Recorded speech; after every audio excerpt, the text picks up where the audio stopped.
মই নিজৰ নিৰ্বাচনী প্ৰচাৰ আৰম্ভ কৰিলোঁ তিতাবৰ পৰা আৰু মোৰ মনৰ এটা কামনা আছিল যে মই নিৰ্বাচনী প্ৰচাৰ সামৰিবলৈ বিচাৰোঁ সত্ৰ নগৰী মাজুলীত আৰু সেইকাৰণে আজি ইয়াত আহিছোঁ আৰু এই গোটেই নিৰ্বাচনী প্ৰচাৰৰ মাজত মাজুলীবাসী ৰাইজৰ পৰা যথেষ্ট মৰম পাইছোঁ। যি মৰম এজন অভিভাৱকে নিজৰ পুত্ৰক দিয়ে এই মৰমটো আজি মাজুলীবাসী ৰাইজে মোক দিছে আৰু সেইকাৰণে আজি এই নিৰ্বাচনী প্ৰচাৰৰ অন্তিম দিনত মই নিজৰ ঘৰলৈ ঘূৰি আহিছোঁ। কি আশা কৰে আচলতে ৰাইজৰ যিটো মৰম চেনেহ দেখি জিকাৰ যি হেৰি কিমান শতাংশ আপুনি আশাবাদী হৈ পৰিছে? মই দেখা পাইছোঁ যে মাজুলী সংৰক্ষণ কৰাৰ ক্ষেত্ৰত কেন্দ্ৰ চৰকাৰৰ ফালৰ পৰা যথেষ্ট গাফিলতি হৈছে, যথেষ্ট কেলেংকাৰী হৈছে।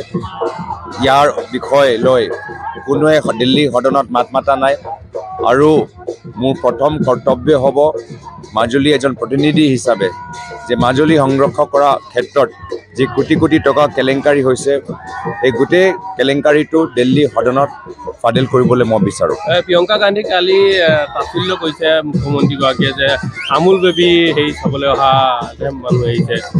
তেনেকৈ মই তিতাবৰবাসীৰ ৰাইজে যি মৰম দেখালে মই তিতাবৰবাসীৰ ৰাইজক ধন্যবাদ জ্ঞাপন কৰিছোঁ।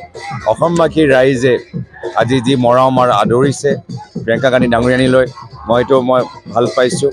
লগতে প্ৰিয়ংকা গান্ধী ডাঙৰীয়ানী যে ক'লে যে কা আইন আমাৰ চৰকাৰ আহিলে বাতিল হ'ব, লগতে প্ৰিয়ংকা গান্ধী ডাঙৰীয়ানী যে 6টা জনজাতিকৰণৰ যে সমৰ্থন জ্ঞাপন কৰিছে সেইটোৱে ৰাইজে ভাল পাইছে। আমাৰ কাৰণে ৰাইজে কি কয় সেইটো বেছি গুৰুত্বপূৰ্ণ।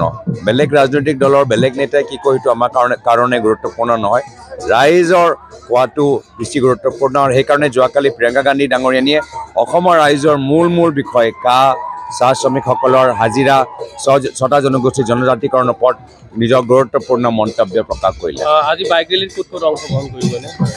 চাওঁ, আজি আমাৰ সময়টো কম, আজি এটা কিমানলৈকে আমি পাৰোঁ আমি চাম। গোটেইখিনি কভাৰ কৰিবলৈ চেষ্টা কৰিব? গোটেইখিনিতো নহয়, যিমান আমি পাৰিম আমি কৰিবলৈ চেষ্টা কৰিম আৰু।